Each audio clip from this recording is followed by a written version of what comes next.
Good morning, School of Light. We are in Second Chronicles chapter 24. Joash repairs the temple. Now Joash was 7 years old when he became the king, and he reigned in Jerusalem for 40 years. His mother's name was Zibiah. She was born from Beersheba.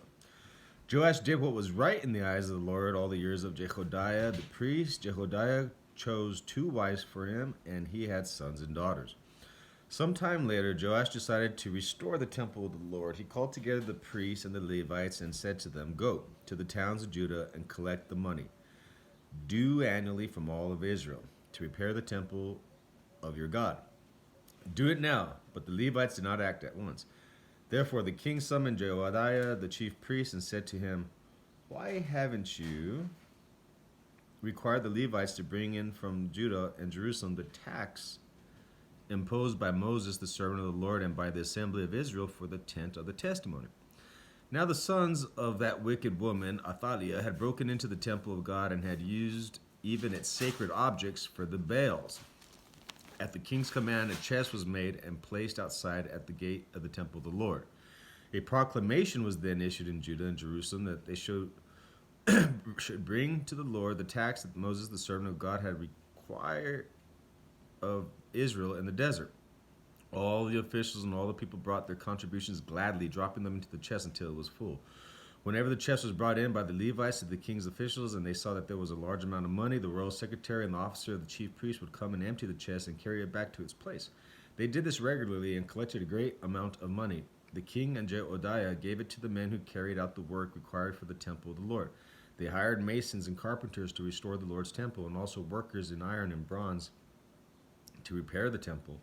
The men in charge of the work were diligent, and the repairs progressed under them.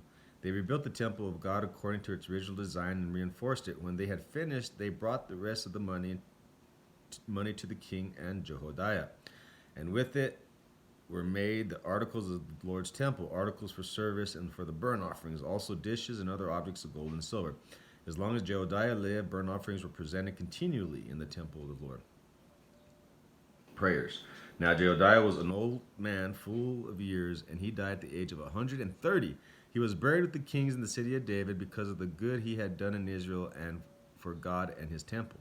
After the death of Jehoiada, the officials of Judah came in and paid homage to the king, and he listened to them. They abandoned the temple of the Lord, the God of their fathers, and worshipped Asherah poles and idols. Because of their guilt, God's anger came upon Judah and Jerusalem.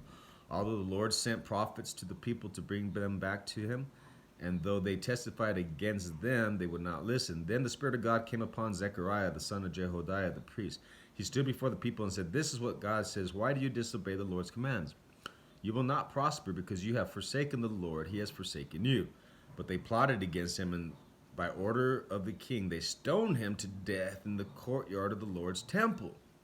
King Joash did not remember the kindness Zechariah's father Jehoiada had shown him, but killed his son, who said as he lay dying, "May the Lord see this and call you to account." At the turn of the year, the army of Aram marched against Joash. It invaded Judah and Jerusalem and killed all the leaders of the people. They sent all the plunder to their king in Damascus. Although the Aramean army had come with only a few men, the Lord delivered into their hands a much larger army. Because Judah had forsaken the Lord, the God of their fathers, judgment was executed on Joash. When the Arameans withdrew, they left Joash severely wounded. His officials conspired against him for murdering the son of Jehoiada, the priest, and they killed him in his bed. So he died and was buried in the city of David, but not in the tombs of the kings.